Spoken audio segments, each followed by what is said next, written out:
Dito pala yung aking mga breeder ng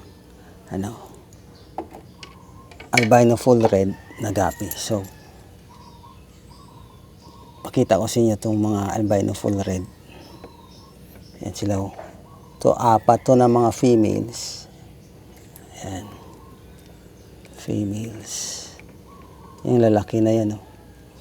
Tsaka ang iba dyan, buntis na rin. Yan, buntis na rin pala yan. Ito. Tanggalin din natin. Uy. Balik natin. Hulog. Tumalon. So, ito. So, ayan. 4 pala sila dito. Yan, lalaki na yan. Yan, mga RDSS yan. Yan, lalaki. So, ito, buntis na rin pala to. Yan. Buntis na yan. So, itong breeding tank ko, maliit lang ito. And then, mayroon dito aquatic plants. Ito. Itong ginagamit ko na aquatic plants, guppy grass.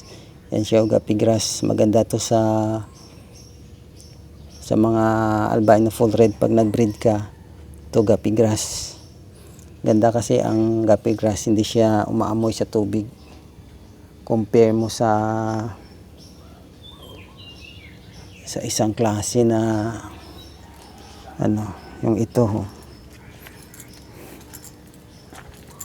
Ito, Hornworth. Yan, itong Hornworth. Medyo umaamoy kasi ito sa tubig.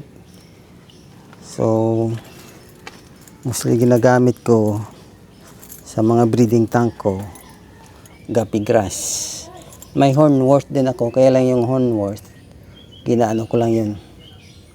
Ginasave ko lang yun kasi para mayroon akong Hornworth para kung kailangan ko, pwede ko magamit din.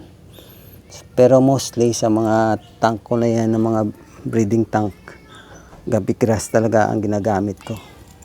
Ito. Maganda to sa mga albino full red. Kasi talaga sila. Mabilis sila mag-breed. Tsaka maraming mga fry ang nasisave sa pag ginamit mo itong guppy grass. So ito sila, yan, lalaki na. Yan. Mga albino full red. Lalaki na. Maganda to na klase na albino full red. Show quality to eh.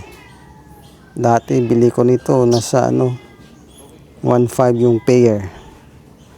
Yan. Maganda yan.